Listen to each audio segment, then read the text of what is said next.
Ladies and gentlemen, Battlefield is back with a vengeance. The latest installment, Battlefield 6, is so far being a huge success for them. Their marketing campaign was massive, and it may have been a make or break situation for DICE and EA, since the last Battlefield 2042 was not that successful. Getting into it, so I've been playing Battlefield since somewhere around Bad Company 1 or 2. I didn't play it a lot. I was heavily into Call of Duty at that time, but Battlefield 3 is where it really stole my heart and my full undivided attention. As soon as I sunk my teeth into Battlefield 3, I was absolutely hooked. It was just so cinematic and epic, with everything going on in the sky and on the ground, and the large scale combat, and the being able to be a little bit more patient in your approach and strategic. It was totally my thing. So here I'm going to give you an in-depth review of how I feel about Battlefield 6. So it came out a couple weeks now. We've had 2 big weekends so far. I've put in quite a bit of time and grinded my way up to somewhere in the low level 40s. It had a record-breaking launch. It sold over 7 million copies so far. It's the biggest debut in the franchise's history by a long shot. There was upwards of, on Steam alone, 700 and somewhere around 747,000 people playing concurrently, which is massive. That is absolutely massive. Around 172 million matches were played. It's just crazy. That kind of scale just speaks to the appetite of Battlefield again, since it's been quite a while since a really big Battlefield has landed. And their marketing campaign, they absolutely knocked it out of the park with that event that they pulled off. I didn't even know there was an event happening. I just thought they were dropping a trailer, and next thing you know, this big Battlefield event was on with all these streamers and everything, and I locked myself in the office, the game room, and said, don't bug me, I'm busy watching Battlefield launch. Since the beta launched, which surprised me how well it performed. Battlefield has been known to have poor releases. The games tend to be, I don't want to say broken, but they felt broken, where you'd have to wait a good few months even before the necessary patches were released to fix the game and make it, playable and enjoyable. So when the beta was being launched, I was a bit hesitant. I was cautiously optimistic, but I had a feeling that it might not go that well. But it launched without a hitch. There were minor issues, which it's a beta, it's to be expected. But, it went off without a hitch for the most part. Since the beta launched, obviously there's been a lot of feedback. That's the whole idea of the beta. They did listen to a lot of the feedback. They made adjustments. One particular one was the sniper glint, which was outrageously bright. It was like being Justin Bieber walking out into the paparazzi.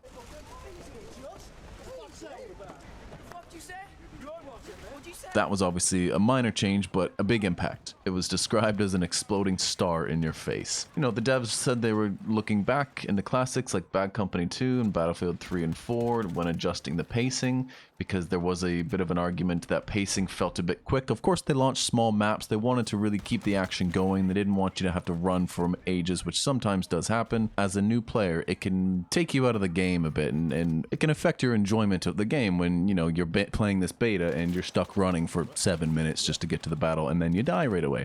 So they kept the action going, they kept the pace moving. It was a good idea to release mostly small maps, in my opinion. Now, however, Battlefield fans, hardcores, were a bit up in arms about that, because it felt more like Call of Duty, and there was sliding, and there was a lot of fast-paced movement and tight corners. But obviously there was going to be some large maps in their back pocket for when the game released, so I'm not surprised that that's the way it went. They did dial back the movement a little bit. To be honest, I haven't really noticed a lot of the movement that they dialed back, but that's probably a good thing when it's not a major change.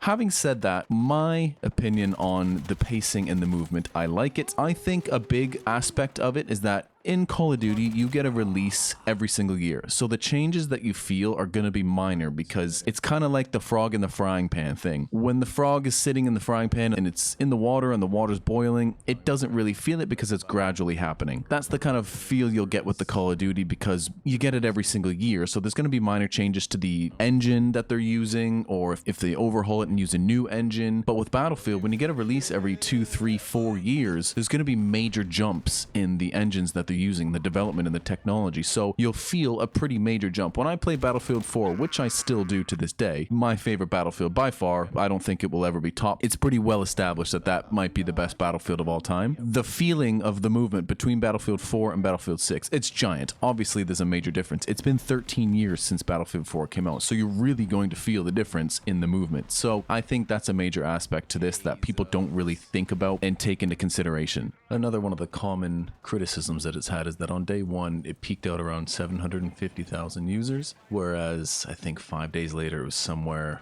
around 500-ish, something of the sort. That's a BS argument. Of course there's going to be less people on day one, launch day. There's always going to be the max amount of people. It was a Friday night. They're going to be on. It's day one. Everyone wants to see what this is about. And then, of course, the numbers are going to dwindle after that, but they still have sat around 500 to 550,000. In the last 24 hours since recording this, they peaked at about 550,000 players. That's massive. It was a Sunday. You're going to get large numbers. That is still a huge number. You can't say just because it's not the peak number from launch day, it's lost its steam and everybody's realizing that it's actually a bad game. The overall visuals of the game look fantastic. I think when you're sitting in Iberian Peak looking over at the mountains, it looks unbelievable. I've lived in the mountains. I've been to other mountains.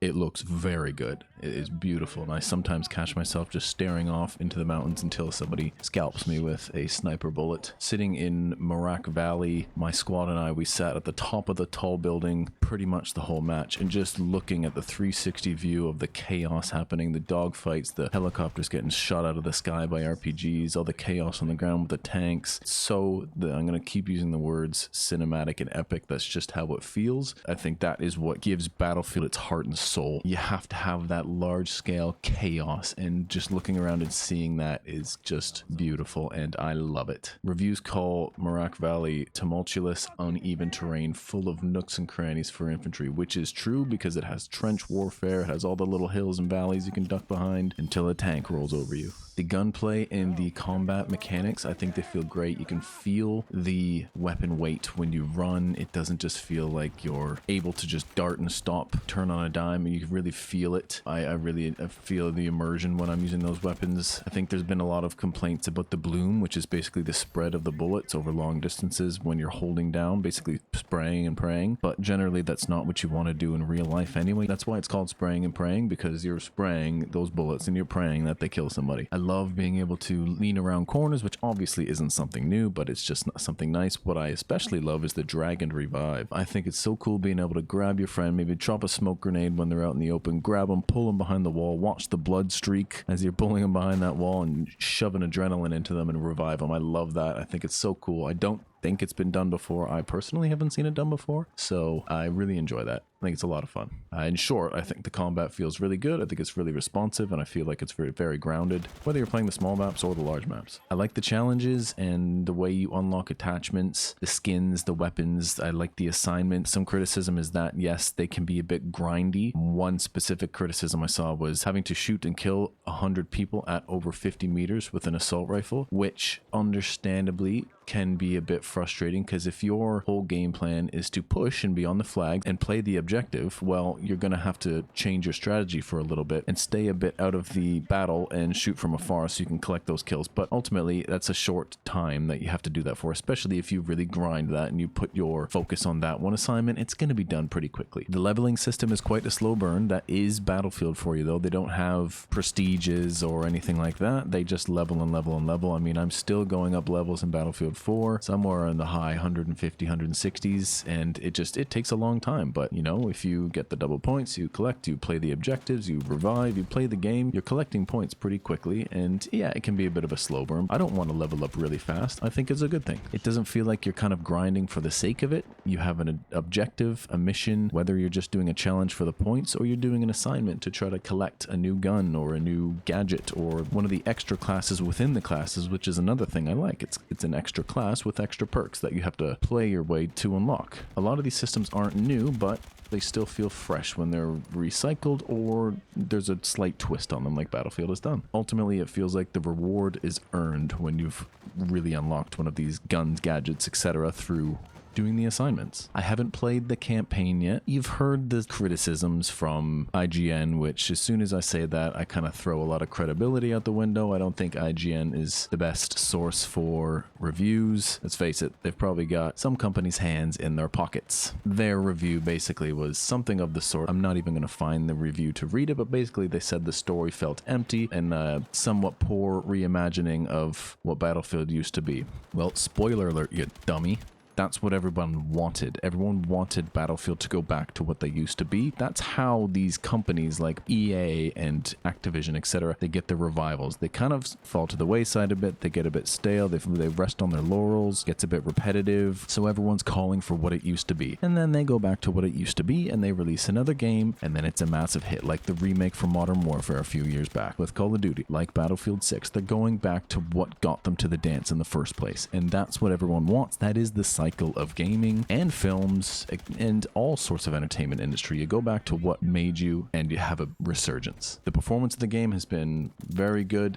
I have a pretty good PC that I play on, definitely above average specs in it, so it is performing very well. Long grinding sessions that I've played in the last couple of weekends, and it has performed fantastically. I think there's a few glitches. One of my biggest criticisms is between games, your squad will often get kicked out of the match where 3 of you get into the next one and 1 of you doesn't, or sometimes it just doesn't find you the next game and you have to back out, which then leads you to playing the same maps kind of over and over because you're out of the cycle and your next map cycle restarts with your next game search. So that can be quite frustrating, as I find that we do often have to back out of games. Find that very frustrating, and that's something that definitely needs to be looked into and fixed. Reviews have praised the visuals and the sound design, saying the game really feels immersive, and it does. I love the different tweaks you can make to the audio. One specific one is changing your comms to sound like you're over a radio. I think that's a lot of fun. Our squad did it, all 4 of us, and when we were far away, your right or your left, it'll sound like a radio on your right or your left. If they're up close, they sound more like they're just in your regular headset. I think it's very cool. It's very immersive. It kind of echoes if you're inside a building or a room or underneath a structure. Very cool. Highly recommend trying that out. It took some getting used to at first because your headset is, giving you feedback on the left and on the right, but it was a lot of fun. We really liked it, and we thought it was very funny listening to each other with the different kind of voices. And it's a great audio cue as well for when you're in game, because then you know where your friends are, if they're far, if they're on your left, your right. It's very cool. Highly recommend doing that. Now, where does this leave us? The game may not reinvent the wheel, but it definitely refines it. Multiplayer is back. Everyone loves playing Conquest. I'm hugely getting into Rush, which is not something I used to play very often, if at all.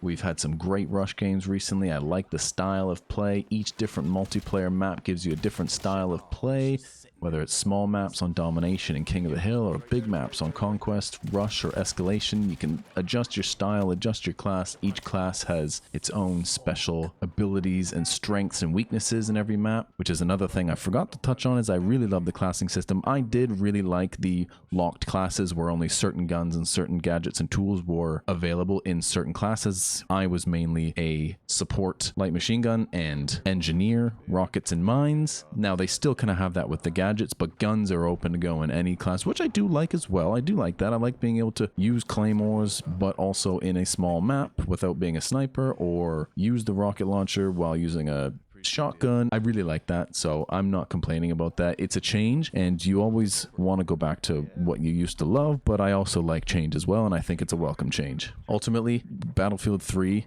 and 4 are my favorite games, possibly of all time. So coming from those, I feel like this is a very good addition. It's gotten very high reviews. I think it sits in between Battlefield 3 and 4, actually, somewhere in the mid 80s on Metacritic. So it's definitely been well received, and it feels like a very welcome return to the way those games felt. Apparently the campaign may be lacking, but I'll be my own personal judge of that when I play it. I loved previous Battlefield campaigns, and I'm sure it's a great campaign. I tend not to trust quote-unquote professional reviews because I think they need to be harsh for the sake of being harsh, and if they were always giving great reviews, nobody would want to read the reviews anyway. If you're here for large-scale warfare with the spectacle and, working as a team and the action and the cinematic experience, this is the game for you. It's many of the old great things that have been brought back. One thing I hope they bring more of is the Levolution. I know you can destroy every building around you, but the things that really captivated me were the skyscraper falling in Siege of Shanghai, Flood Zone flooding the map and completely changing your strategy for the map, the Desert Storm in Gulf of Omen. Love those Levolutions where it completely changes, the boat crashing in Paracel Storm. I love that stuff. I thought there was none in this battlefield. I'm wrong, there is one in Marak Valley, I believe it is. So look out for that right in the middle of the map. There's a crane that crashes, destroys the building. That's what I'm talking about. I love that stuff. So I hope they bring more of that back, maybe with some of the old maps or something like that. I want some snow maps. I love snow maps, blizzards. I hope they bring some heavy rainstorms, thick jungles, all the terrain. I'm sure they will. I'm confident they will, but I want to see all of that. I want to see some serious Levolution and changes in these maps. Ultimately, this game is being very well received, and as a fan of the series, I'm hooked, I'm in, I'm a true fan to Battlefield, and I'm very excited for the future and what they bring to this game, especially, which I haven't mentioned at all yet,